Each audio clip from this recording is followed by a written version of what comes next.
Good morning, everybody, and welcome to Cut the Kibble.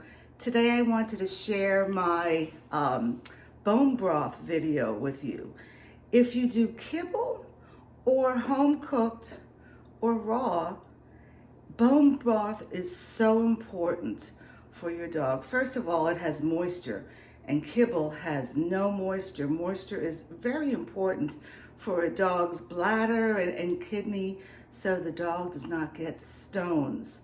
You can add water, but it has to be filtered water. But bone broth has so many other good properties because it contains collagen. And collagen is in our skin, in our joints, and in our bones. So bone broth promotes joint health, gut health, skin issues, immune function, and digestion. So let me show you what I'm gonna do, okay? Okay, so let me show you how I make my bone broth. And I'm using 2 slow cookers today, but I'm just gonna show you one of the slow cookers right now for the purpose of this video. So here are my bones. Again, it's gonna be in 2 slow cookers. To make a successful bone broth where you get the gelatinous consistency, you need to have bones that have joints. These are knuckle bones, so these are gonna go in. And you need to have bones that have marrow, and these are marrow bones. See, the marrow is all there. And this big ass bone I got from a farmer. Honestly, I don't know what it is, but it's going in here, in the bigger one. All right, so, and I'll add the rest, off camera. Now, also to your bone broth, you could just do it like this. People say, my house stinks making bone broth. My house never smells making bone broth because I put good stuff in it. I'm adding ingredients that are gonna boost up the nutritious value of the bone broth. Everything that I feed my dog is gonna be nutritious. So I'm gonna put shiitake. Let me show you. Let me just go through all this. I have shiitake mushrooms. You gotta take the stems off. I have ginger. You could use turmeric if you want to. My dog does not do well on turmeric. I have Brussels sprouts. I have celery, parsley, and carrots. So all I'm gonna do is add some in here. I'm gonna half it up because again I have another slow cooker.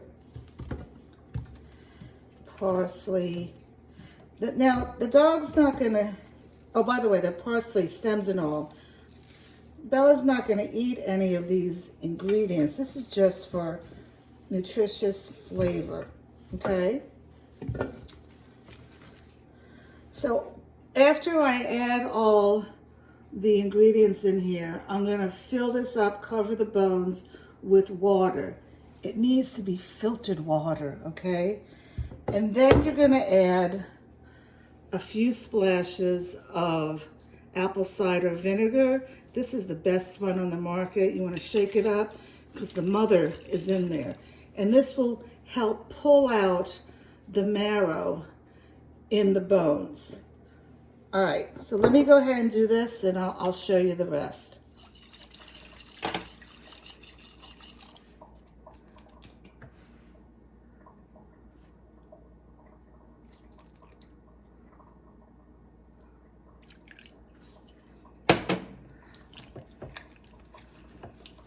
Okay, so I have 2 slow cookers going.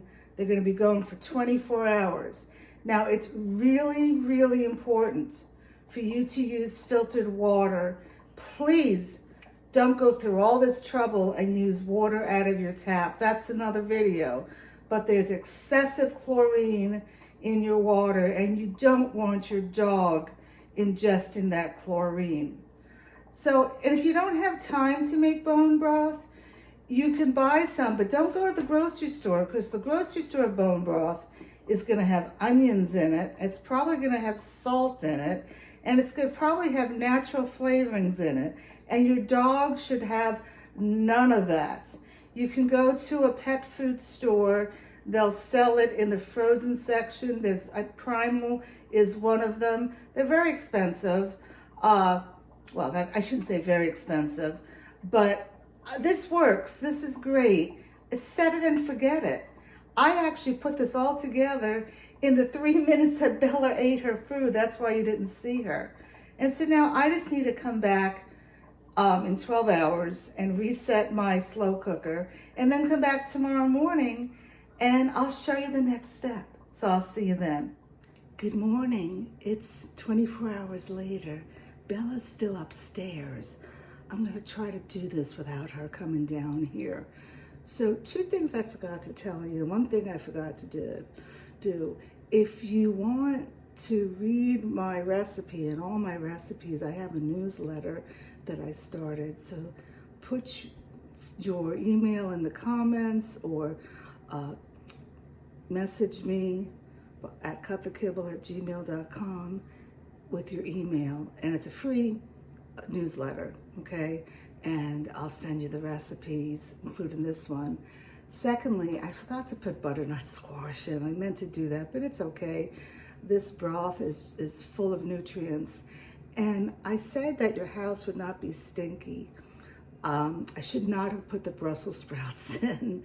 The first few hours, the house did smell. It smells magnificent this morning, but you may want to not put the Brussels sprouts and put something else in.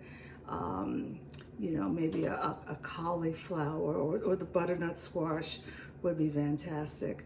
So let me show you. This is the messy part, and I want to get this done early today because it's garbage day.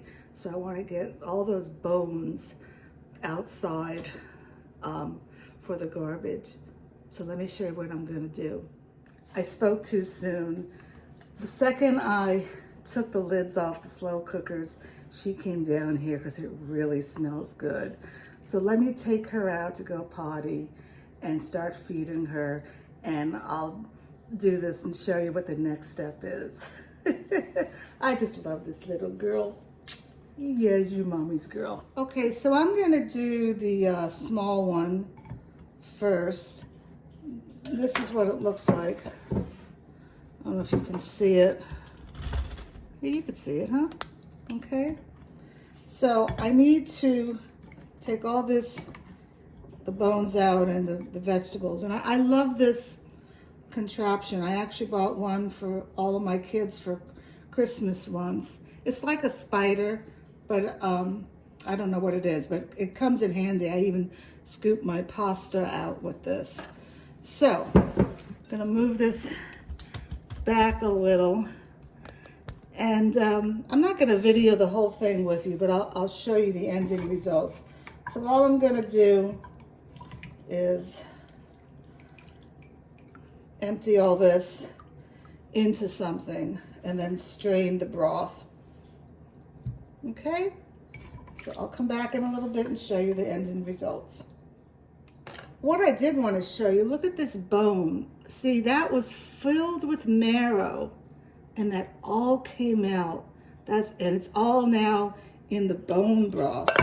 So that's what you want. That's very, very exciting. And here was, it's very hot.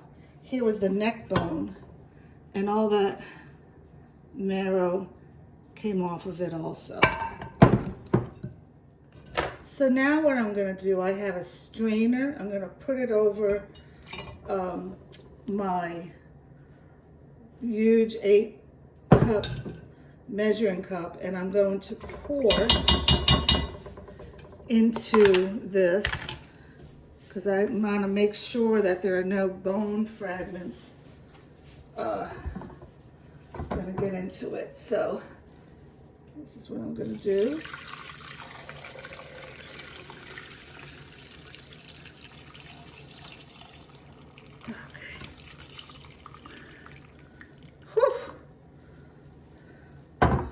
All right, so now you see what I got. We don't want that in the ice cubes. We have a gorgeous broth here. Can you see that? How gorgeous that is? So what I'm gonna do now, well, I'm gonna have this sit out on the counter for a while, but I'm gonna lift this up.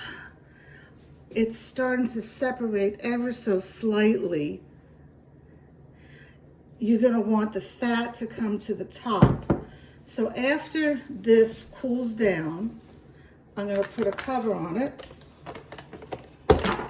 okay, and put it in the refrigerator.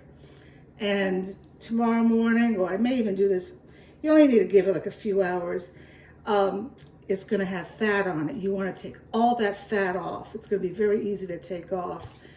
You do not wanna give your dog that fat, okay? None at all. And then I'm gonna pour it into these ice cube trays. I got these on Amazon. They're silicone ice cube trays, and I love these. I put pumpkin in this. I put like pesto in this when I make pesto, and it has a top.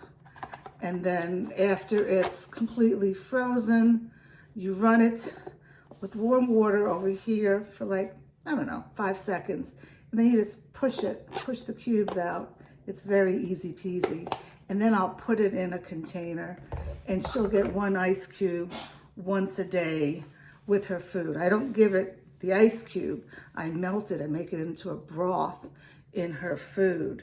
So that was just the small slow cooker that I did, and I got 8 cups. So I have a lot of bone broth here. I hope you enjoyed this video. I'm not going to show you the ice cube thing, but you can see it. It'll be in the recipe in the newsletter, and I post a lot of stuff on my Instagram, which is Cut the Kibble as well. So anyway, get cooking with the bone broth, and Bella just finished eating. All right, have a good one.